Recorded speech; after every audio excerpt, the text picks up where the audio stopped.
were doing the crime bill. You know, the crime bill that everybody hated Joe Biden for, right? All right. So they were trying to curb crime because everybody's talking about it's too much crime, all the carjackers, the juveniles. Oh my God, it's not right. It's not fair. The oppressor is not helping, blah, blah, blah. Right. So they came up with the crime bill. What do you coloreds say? We think that's going to disproportionately affect Black people.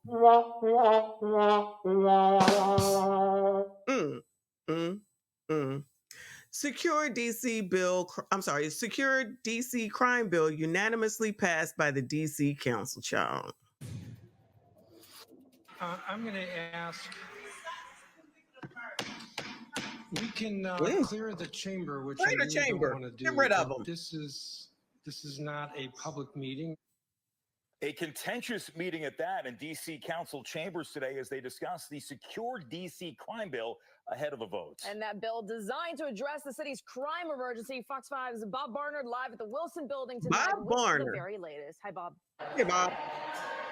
Hey there, Marina. The vote was unanimous. They just took it about 3 minutes ago here in the fifth floor chambers of the D.C. Council. I kind of want to show you more of what it looked like inside. This was a passionate hearing, about 2.5 hours worth. There were a number of amendments offered. Basically, what they're trying to do is, and this was Brooke Pinto, the Ward 2 council member, chairing of the D.C. Committee on Judiciary and Public.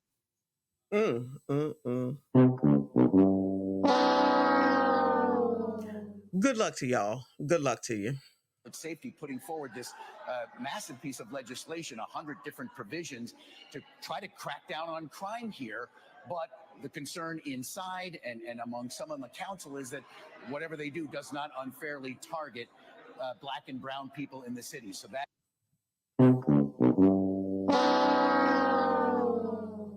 I tell you, you coloreds. Let me just go in the bush and weep. Let me just go in the bush and weep. I just have to go in the bush and weep. Really. I don't understand. You guys make me sick to my stomach, fam. Honestly, if you guys want to look in my eyes, you guys want to do something?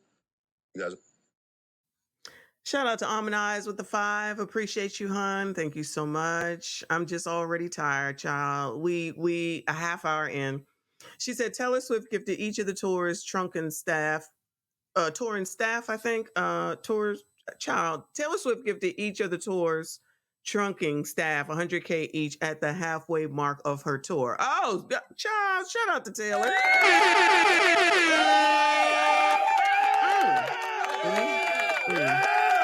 I tell you, good luck. Good luck.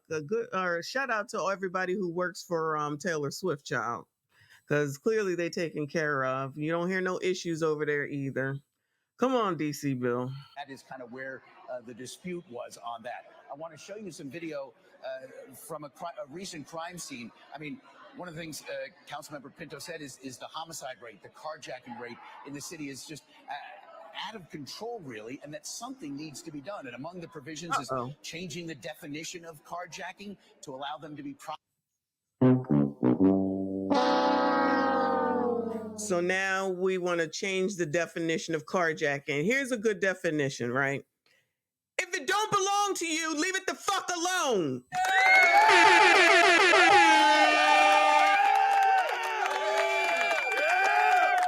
mean, what the hell are they talking about? This sounds so stupid. We're going to change the meaning of carjacking.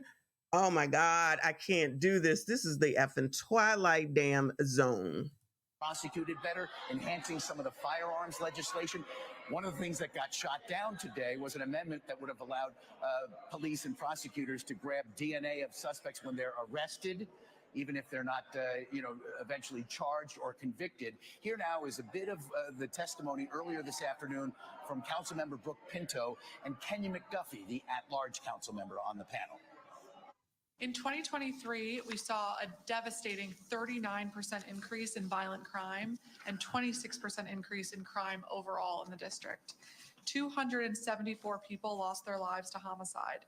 Residents are in fear of carjacking, thefts, and falling victim to crime across our city. This is unacceptable.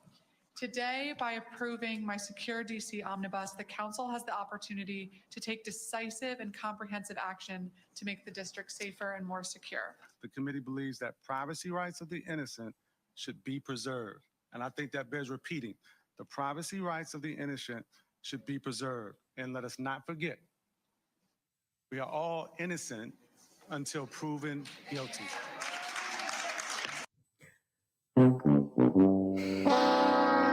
Child, they could see you on freaking camera in the clearest of 4K doing something wrong, and then they'll say it's racist, and then everybody gets all. Listen, we can all be assumed innocent until proven guilty. Yeah, still belong in jail until we figure the F out, depending on what the hell it is that you did. All this, everyone's innocent. It's not fair. Fuck it. Let's be honest. This shit's not fair. But guess what? Like I said before, if you ain't doing nothing wrong, the odds are that you ain't got nothing to worry about. But people who doing shit wrong are the ones that got issues, or they know people who are doing shit wrong, okay? This is the dumbest thing I ever heard come out of a nigga's mouth, okay? One of this week, let me rephrase, one of this damn week, because I'm still mad that we did that whole show the other day in order for Al damn Sharpton and Ben damn Crump to be there. Child, they're the last people I want to hear from.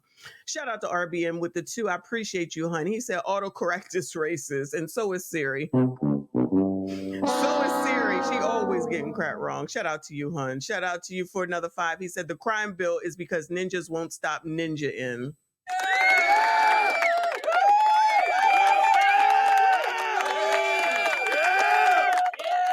We know that's what it is, but for some reason, Black people don't want to acknowledge that, but then they'll turn around and say no one's doing anything about the crime. They won't help anybody with the damn crime. And then they complain that the oppressor's not doing anything about the crime, but then you're not snitching. And then as soon as it's your son, it is, he was such a good boy. He was such a good boy. That lengthy criminal record say something different. Oh no, he changed his life around. He dressed so nice. Oh my God. Lord help your people all damn ready, y'all. Take me to the King. Truth is, I'm tired. And there was one of the outbursts, Councilmember McDuffie talking about a committee study on the collection of DNA when someone is arrested early on, putting them kind of in a precarious situation if they're eventually clear, but then the authorities across the country would have their DNA. So again, guys, this just passed unanimously with a couple of amendments, this secure DC legislation. This was the first reading. The second reading, and they're going to tweak it a bit between now and then, is in a couple of weeks from now. Okay, that these things be ending abruptly, child. I think I missed your other super chat, Your Excellence, sir. Apologies. Thank you so much. He says, I just found out math was racist. Real spit. Anywho, let me finish up here at work. Yes, everybody, make sure you keep working. All right, make sure you keep working. Don't blame me. Don't get yourself fired, child. And then you said another. Thank you so much, honey. He said they changed the meaning of woman. Well, somebody did. I didn't. Anybody else might. I did not. And that left us confused AF. Changing the meaning doesn't change sugar, honey, iced tea. Abso-damn-lutely.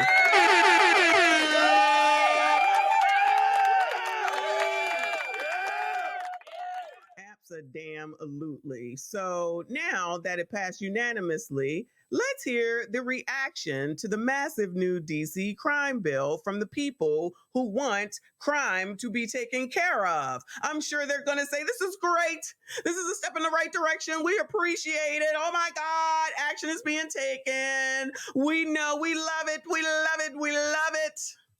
But tonight we're getting new reaction to DC's crime bill. The DC Council voting overwhelmingly to advance this legislation. Yeah, but some DC residents are concerned that if approved, it may end up targeting the wrong people. Our Delia Gonzalez is live with more on this part of the conversation tonight. Hi, Dee.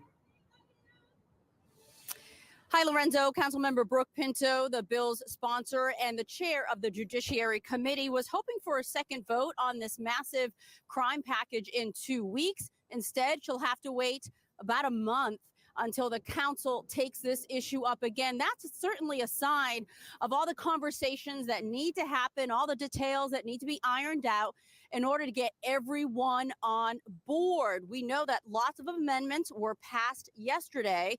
In fact, some were put on hold for the next discussion. So we know there's still lots of concern when it comes to passing this package in its entirety.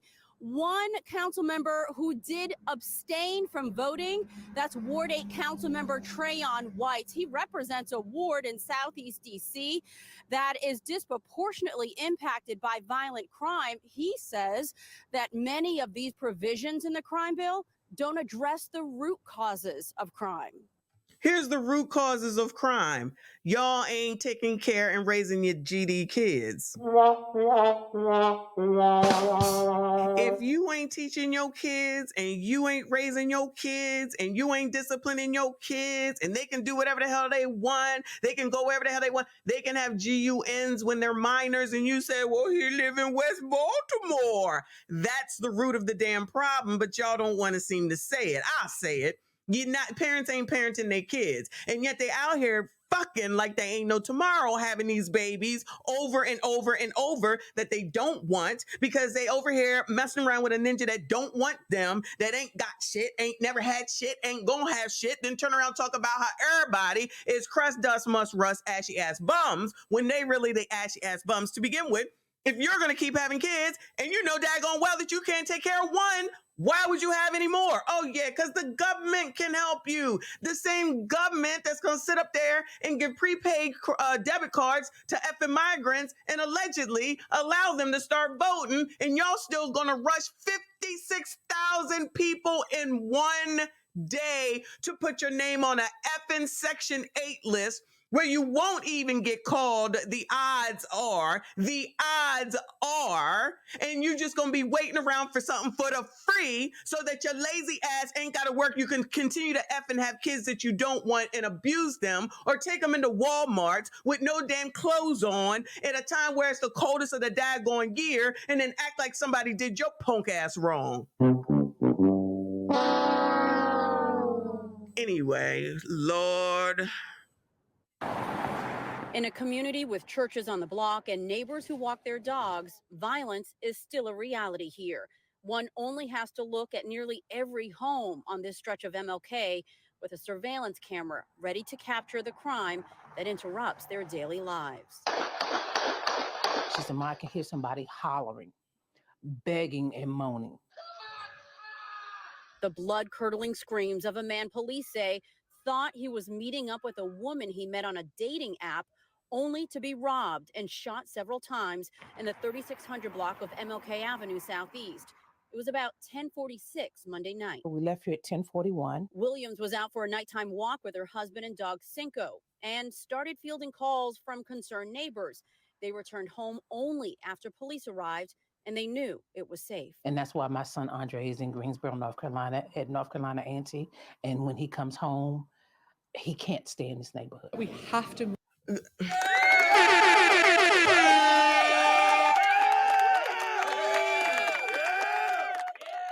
Now, Mama, I'm going to need you to get out the damn neighborhood, child. Mama, shout out to you to sending your son away and being a good parent, but I'm going to need you to get on up out of there too. Because trust me when I tell you, they don't give a shit about you. Not one damn about you. And when that damn unfortunate bullet ricochets or goes someplace because these people ain't like they out here doing target practice, then we're going to be saying a different story. And then we're going to be having to worry about you. And your son shouldn't have to go through that. Get your ass on up out of there and move to daggone North Carolina with your daggone son.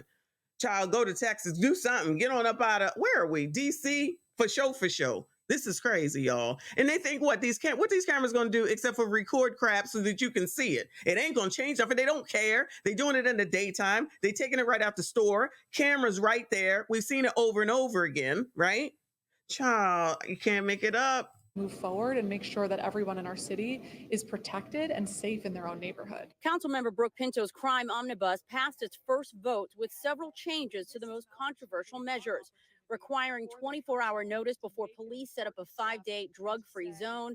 The council also struck language in the anti-masking provision that said masks would be illegal if causing another person to fear for his or her safety. Police will now only collect DNA evidence after a felony conviction, and that pretrial detention, it will be temporary for 255 days so the council can collect more data. It's necessary. I have to say that. I just feel like it's just going to further victimize the people that don't have any input in the bill. The young man that I talked to this morning, who I know that he's a part of the street, and I just reached out to a couple of fellow people. I was like, I need to talk to him. Well, he called me this morning and told me that he was good. He can't get a home-cooked meal. He's struggling trying to get a job, but he could very well get caught up in this crime bill.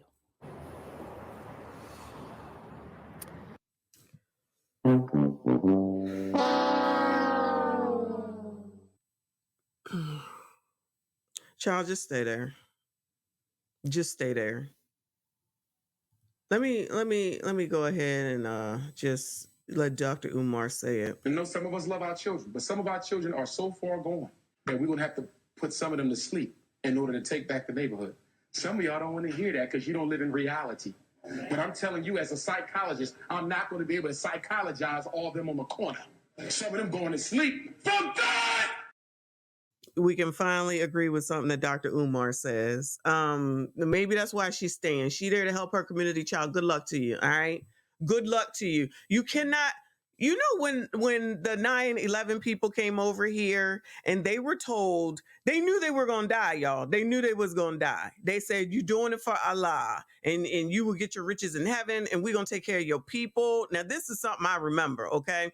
They said, this is what it's going to be. It's all good. We love you. We appreciate you. Clearly, I'm paraphrasing. And they did it because they thought they was doing it for God. So basically, there's nothing that you can do to negotiate with a terrorist because they only see one thing. They see their way. And clearly, they ain't concerned for themselves. They ain't concerned for you. They ain't concerned for me. So I'm just a little confused as to why I'm supposed to lay down my everything for people that will take something from me in a heart damn beat.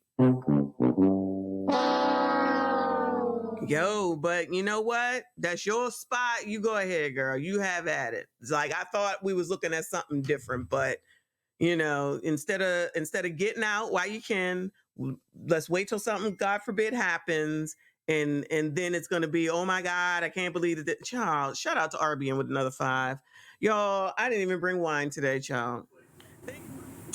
We do not care